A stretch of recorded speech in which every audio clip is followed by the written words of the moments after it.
नमस्कार। सबसे बड़ा सवाल देख रहे हैं आप, मैं हूं आपके साथ अंशिका। हिंदुत्व पर घिरे उद्धव ठाकरे को शिवसेना नेता एकनाथ शिंदे ने बड़ा झटका दे दिया। शिवसेना से नाराज महाराष्ट्र सरकार में मंत्री शिंदे ऐसे बागी हुए कि उद्धव ठाकरे के पैरों तले जमीन ही खिसक गई। एनसीपी और कांग्रेस से गठबंधन पर नाराज एकनाथ शिंदे अचानक अपने समर्थक विधायकों के साथ सूरत पहुंच गए, जिससे महाराष्ट्र की राजनीति में भूकंप आ गया। शिंदे ने साफ किया कि शिवसेना एनसीपी से गठबंधन तोड़कर बीजेपी के साथ गठबंधन करे, देवेंद्र फडणवीस को महाराष्ट्र का मुख्यमंत्री बनाए और खुद एकनाथ शिंदे को डिप्टी सीएम का पद दिया जाए। तमाम कोशिशों के बाद भी शिंदे ने यह साफ कर दिया कि वो विचारधारा के साथ समझौता नहीं करेंगे, जिससे महाराष्ट्र में सरकार गिरने की नौबत आ गई।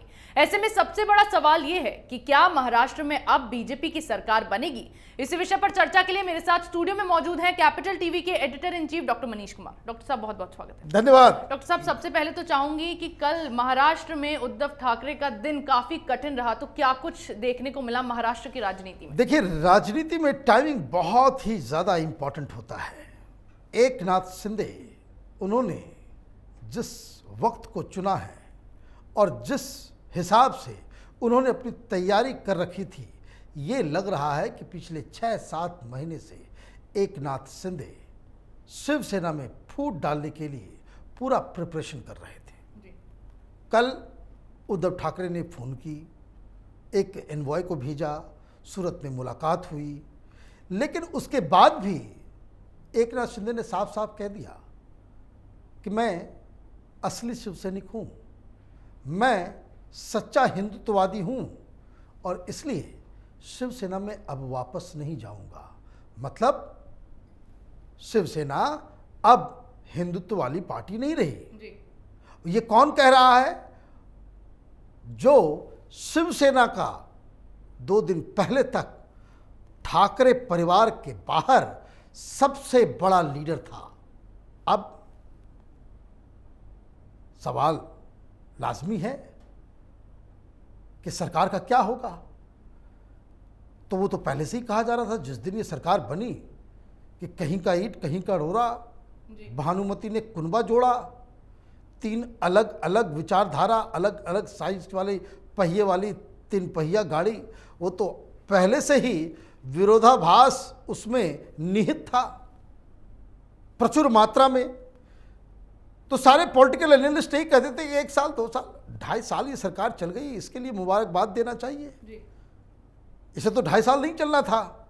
लेकिन इस कगार पे आके टूटना कि जिसमें मुख्यमंत्री अपनी ही पार्टी में माइनॉरिटी में आ जाए, ये मैं इसलिए सबसे महत्वपूर्ण बात यह है कि शिवसेना के बागी लीडर उसके पास उसके साथ ज़्यादा एमएलए हैं और जो मुख्यमंत्री है उसे अपनी ही पार्टी में, अरे भाई कांग्रेस पार्टी बाहर चली गई होती, एनसीपी दगा दे दी होती, तब बात भी समझ में आती।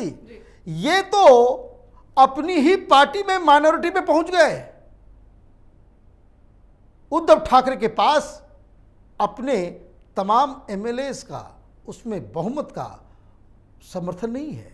मतलब ये अगर डेमोक्रेसी होती जैसे यूएस वगैरह में होता है, जो मैच्योर डेमोक्रेसी में होता है, तो पारिवारिक पार्टी है शिवसेना कि भाई लीडर कौन है विधायक दल का, उसकी वोटिंग करा ली जाए तो उद्धव ठाकरे हार जाएंगे, इनको मुख्यमंत्री बनाना पड़ जाएगा जी। तो ये स्थिति जो आई है इसके लिए जिम्मेदार कोई और नहीं उद्धव ठाकरे स्वयं है, क्योंकि ये उनकी ही पार्टी में ये विद्रोह हुआ है जी। डॉक्टर साहब, एक बात ये भी है कि हर तरफ खबरें चली कि अब महाराष्ट्र में उद्धव ठाकरे की सरकार गिर जाएगी, लेकिन जो प्रेस कॉन्फ्रेंस शरद पवार ने की उसमें तो वो बहुत ज़्यादा नॉर्मल दिखाई दिए। आराम से बैठकर उन्होंने ये बात कही कि ये शिवसेना की प्रॉब्लम है, उनकी प्रॉब्लम नहीं है। ये तो वही होता है कि भाई आप सत्ता में हिस्सेदारी करते हैं, इसका मतलब ये नहीं कि दोस्त हो गए जी। शिवसेना की प्रॉब्लम उनका इंटरनल प्रॉब्लम है, हमें क्या लेना देना, हम तो विपक्ष में बैठने को तैयार हैं। ये 2 बातें कह के शरद पवार ने अपना पल्ला झाड़ लिया। वो इतने बड़े क्राइसिस में भी दिल्ली में रहे। अब जो गणित बन रहा है जी, कि भारतीय जनता पार्टी के साथ वहाँ मीटिंग्स हो रही हैं एकनाथ शिंदे की, सूरत में जो बीजेपी रूल्ड स्टेट है वहाँ पे विधायक पहुँच रहे हैं, कई सारे विधायक, संख्या टोटल संख्या 40 से ज़्यादा की है। जी, जो एमवीए के अंदर ये जो घाड़ी सरकार है, उद्धव ठाकरे सरकार के को समर्थन देने वाले जितने भी एमएलए थे, उसमें 40 लोगों ने विद्रोह कर दिया है। ये संख्या बढ़ती चली जा रही है। तो बीजेपी का क्या गेम प्लान है? जी, तो बीजेपी का गेम प्लान बिल्कुल सटीक है। ऐसा खेल वो और भी राज्यों में कर चुके हैं। जी, अभी लेटेस्ट मध्य प्रदेश में जहां बीजेपी चुनाव हार गई थी, कमलनाथ मुख्यमंत्री बन गए, कांग्रेस पार्टी जीत गई, लेकिन फासला बड़ा कम था, अंतर बड़ा कम था संख्या में एमएलएस की। तो क्या किया बीजेपी ने? जी, सिंधिया साहब को साथ में ले आए और दर्जन भर एमएलए ने इस्तीफा दे दिया। तो दर्जन भर एमएलए ने इस्तीफा दिया तो क्या हुआ कि टोटल स्ट्रेंथ वो घट गया, स्ट्रेंथ घटा और कांग्रेस पार्टी की संख्या और भी कम हो गई, तो वो बहुमत नहीं पूर्व कर सकी। वही खेल यहां पे भी होगा। किस तरीके से होगा? अंकगणित इसका समझ लीजिए क्या है। टोटल संख्या 288 है, एक की मौत हो गई है, 287 के आसपास। 287 जो है टोटल हाउस का स्ट्रेंथ है, तो इसका 50% कितना होगा? इसका 50% आप समझ लीजिए मोटा मोटी 145 चाहिए। जी, 145 विधायक का जिसको समर्थन होगा। और अभी कितना है? अभी अघाड़ी को मिला करके, तीनों को मिला करके और भी सारे लोग हैं इसमें, छोटे मोटे खुदरे पार्टियां साथ में अघाड़ी के साथ। जी, तो 169 total strength, total support MVA के साथ है। आप 40 माइनस कर दीजिए तो आपकी संख्या कितनी हो जाएगी? 130 के पास। जी, 130 के पास आप आ गए। बहुमत कितना चाहिए? 145। 15 शॉट है आप। तो जैसे ही ये सारी कवायद शुरू होगी, जो खबर आ रही है कि सब लोग इस्तीफा दे देंगे, जैसे मध्य प्रदेश में इन लोगों ने दे दिया, जी, सब शिवसेना के हैं। क्यों छोड़ रहे हैं? इसका भी कारण समझ लीजिए कि भाई इसमें जो बहुत सारे एमएलए वो होंगे कि वो उनका फ्यूचर बड़ा गड़बड़ नजर आ रहा था जी, कि अब 2.5 साल हो गए, 1 साल के बाद चुनाव की तैयारी में सारे लोग लग जाते हैं। जी, 1 साल 1.5 साल लगता है उसको चुनाव की तैयारी में। आपके पास दिखाने के लिए कुछ नहीं। आप जिन लोगों से लड़ते आए, आपको उनके साथ चुनाव लड़ना पड़ेगा। जी। अगर टिकट मिले तो 288 सीट है। भारतीय जनता पार्टी के साथ आप चुनाव लड़ते थे तो 50% के आसपास, और पिछले बार तो कम भी, उसके पहले तो आप ज्यादा सीटों पर लड़ते थे। जी, तो 288 सीट्स जहां शिवसेना अपने उम्मीदवार को खड़ा कर सकती है, वो कहां जाएगी? क्योंकि गठबंधन नहीं करोगे तब तो बीजेपी क्लीन स्वीप कर जाएगी। जी, अगर गठबंधन होता है तो शिवसैनिक कितनी सीटों पर लड़ेंगे?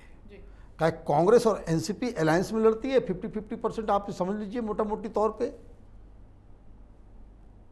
तो 145 के आसपास ये लोग लड़ते हैं मिलजुल करके, छोटी छोटी पार्टियों को भी जोड़ दिए तो 130 के आसपास सीटों के ऊपर ये लोग चुनाव लड़ते हैं। अब सीटें 288 जी, और क्लेमेंट 3 पार्टियां। कांग्रेस पार्टी कॉम्प्रोमाइज नहीं करेगी, वो समझती कि सबसे बड़ी पार्टी है। जी, एनसीपी शरद पवार वो कहेंगे भाई शिवसेना तुम कॉम्प्रोमाइज करो, हम कॉम्प्रोमाइज नहीं करेंगे। जिस तरीके से अभी तक शिवसेना कॉम्प्रोमाइज करते आई हर चीज में कि भाई मुख्यमंत्री भी पद दे रहे हैं तुमको, तो कॉम्प्रोमाइज आपको भी करना पड़ेगा। तो कुल मिला के कितनी सीटों पे आप लड़ेंगे? आपके पास 100 सीटें भी नहीं होगी चुनाव लड़ने के लिए। जी, आप अगर मोटा मोटी अगर आप देखें तो 80 सीट के आसपास शिवसेना चुनाव लड़ पाएगी, अगर ये अघाड़ी अलायंस होता है तो। डॉक्टर साहब, जिस तरह से एकनाथ शिंदे ने बागी रुख अख्तियार किया शिवसेना के खिलाफ, तो उसके बाद बीजेपी के कार्यकर्ताओं में भी काफी खुशी का माहौल देखा गया। तो क्या इस बार बीजेपी की सरकार महाराष्ट्र में बन जाएगी या फिर अब भी सरकार के उद्धव ठाकरे की सरकार के बचने के चांसेस? देखिए, बचने के चांसेस कहाँ हैं? आपकी संख्या खत्म हो गई। तो ये सारे लोग जो संख्या लगातार बढ़ती चली जा रही है, एकनाथ शिंदे के साथ जो विद्रोह करने वाले लोग हैं वो कौन हैं? वो वही हैं जिनको ये लग रहा है कि चुनाव होंगे तो मुझे टिकट नहीं मिलेगा, मेरे कंस्टिट्यूंसी में कांग्रेस के लीडर को मिल जाएगा, एनसीपी को मिल जाएगा। अभी उपचुनाव हुए, हर जगह पे शिवसेना को कॉम्प्रोमाइज करना पड़ा, हर जगह कॉम्प्रोमाइज करना पड़ा। शिवसेना के लीडर्स को टिकट नहीं मिला, वहां से कांग्रेस या एनसीपी के लोग लड़ रहे हैं चुनाव। तो ये जो मैसेज गया एमएलएस के पास कि भाई इस पार्टी में रहने से एक तो कोई चीज़ हो नहीं पा रहा, क्योंकि ये खबर आ रही थी जो सरकार चल रही है उसमें सारी मलाई, सारे प्रोजेक्ट्स वो एनसीपी अपने यहाँ ले जा रही है। आपके पास काम दिखाने के लिए कुछ है नहीं। एकनाथ शिंदे की दिक्कत क्या है कि वो कुछ करना चाहते थे तो उद्धव ठाकरे के यहाँ से तो नहीं, उनके बेटे के यहाँ से इनके हर काम में जो है वो विघ्न उत्पन्न हो रहा था। तो ये लोगों को ये लगा कि भाई अब हम तो कहीं के नहीं रहेंगे, और अगर आपको टिकट मिल भी जाता है, ये समझ लीजिए, ये सबसे मेन पॉइंट है कि अगर टिकट मिल भी गया तो आप इलाके के तथा कथित मौलवी मौलाना सेकुलर लीडर जिनके खिलाफ अब तक आप लड़ते रहे, उनके साथ मिलके अपने समर्थकों के पास वोट मांगने जाओगे? ये कैसे होगा? आप ये समझिए कि शिवसेना की रैली में स्थानीय मुस्लिम लीडर भी भाषण देंगे, क्योंकि तो एनसीपी वाले वो तो बोलेंगे कि भाई ये भी दो, ये भी दो, वो भी दो। आपको राम मंदिर के ऊपर, सावरकर के ऊपर, गोडसे के ऊपर, छत्रपति शिवाजी महाराज के ऊपर आपको कॉम्प्रोमाइज करना होगा। देखिए किस तरीके से अभी नुपुर शर्मा के ऊपर मसला आया, शिवसेना का क्या स्टैंड था? आर्टिकल 370 आता है, हटाया जाता है, शिवसेना कहीं उसको सेलिब्रेट नहीं कर पाती। राम मंदिर का मुद्दा आता है, ठीक से बोल नहीं पाती। अजान का मुद्दा आता है, आपको मुसलमानों के पक्ष में फैसले देने पड़ते हैं। कोई हनुमान चालीसा पढ़ना चाहता है, उसको आप गिरफ्तार करवा लेते हो। तो ये विरोधाभास जो जमीनी लीडर है, मंत्रालय में बैठ करके तो आसान होता है चीज़ों को फैसला कर देना, लेकिन उस पार्टी के कार्यकर्ता जो जमीनी स्तर पे वोट मांगने के लिए जाते हैं, उनको क्या क्या दिक्कतों का सामना करना पड़ रहा था। इस वजह से लोगों ने कहा कि भाई इनफ इज़ इनफ, हमारा भविष्य इस पार्टी के साथ नहीं है, क्योंकि ये तो जिनसे हम लड़ते आए हैं अब तक, उनके साथ ही हमें जाना पड़ेगा। तो ये प्रैक्टिकल प्रॉब्लम ये ना उद्धव ठाकरे समझ सके, ना आदित्य ठाकरे समझ सके, ना ही उन्होंने जो किराए पे स्ट्रेटजी बनाने वाले प्रशांत किशोर को रखा था वो भी इस चीज़ को समझ नहीं सका। सब कुछ हवाई चल रहा था। एकनाथ शिंदे ने हकीकत को सामने रखा और तमाम जो शिव सैनिक हैं, जो हिंदूवादी हैं, जो हिंदुत्व से में आस्था रखते हैं, वो लोग मुंबई छोड़ के सूरत पहुंच गए। ये संख्या आगे बढ़ती जाएगी। जितनी ज़्यादा संख्या एकनाथ कैंप की बढ़ेगी, वो उतने ही बड़े लीडर होते चले जाएंगे और वो उद्धव ठाकरे की कुर्सी के लिए उतना ही बड़ा खतरा बनते रहेंगे। जी बिल्कुल, सेक्युलरिज्म के रास्ते पर चलना उद्धव ठाकरे को इतना भारी पड़ा है कि एकनाथ शिंदे ने नाराजगी के चलते शिवसेना से किनारा कर लिया और नतीजा ये रहा कि जिस कुर्सी के लिए उद्धव ठाकरे ने अपनी विचारधारा तक से समझौता कर लिया था, वही कुर्सी उनसे छीनने की कगार पर आ गई, जिसके बाद महाराष्ट्र में बीजेपी की सरकार बनने की संभावनाएं बढ़ गई हैं।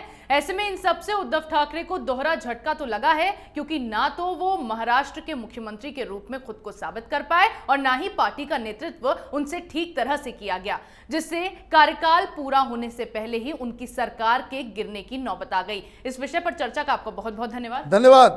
सबसे बड़ा सवाल में मेरे साथ आज इतना ही। अगर आपको हमारा ये वीडियो पसंद आया हो तो इसे लाइक करें, शेयर करें, कमेंट करें, साथ ही हमारे चैनल को सब्सक्राइब करना ना भूलें।